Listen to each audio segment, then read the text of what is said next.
ایک مرتبہ نواب of Bahawalpur London میں ایک عام شہری کی طرح مارکیٹ گئے۔ وہاں پر ان کو ایک کار شو روم میں ایک رولز رائس گاڑی کھڑی ہوئی پسند آ گئی۔ انہوں نے سیلز مین سے اس کی قیمت پوچھی۔ سیلز مین نے ان کو ایک عام شہری سمجھتے ہوئے خوب ڈانٹا، بےعزتی کی اور واپس بھیج دیا۔ اگلے دن نواب صاحب شاہی پروٹوکول کے ساتھ اسی شو روم پہنچے اور 6 رولز رائس خریدی اور ملازمین کو حکم دیا کہ ان گاڑیوں کو بہاولپور پہنچایا جائے اور ان گاڑیوں سے شہر کا کچرا اٹھانے کا کام لیا جائے۔ نواب صاحب کی اس بات پر عمل کیا گیا اور یہ بات پوری دنیا میں پھیل گئی۔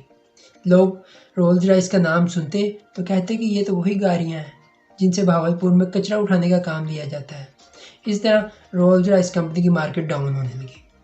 کچھ عرصے بعد رولز رائس کمپنی کا مالک خود بہاولپور آیا اور نواب آف بہاولپور سے خصوصی معذرت کی اور ان کو 6 رولز رائس گاڑیاں تحفے میں دیں اور درخواست کی کہ گاڑیوں کو اس کام سے ہٹا لیا جائے۔ اس کے بعد نواب آف بہاولپور نے ان 6 گاڑیوں میں سے ایک گاڑی قائد اعظم کو بطور تحفہ پیش کی۔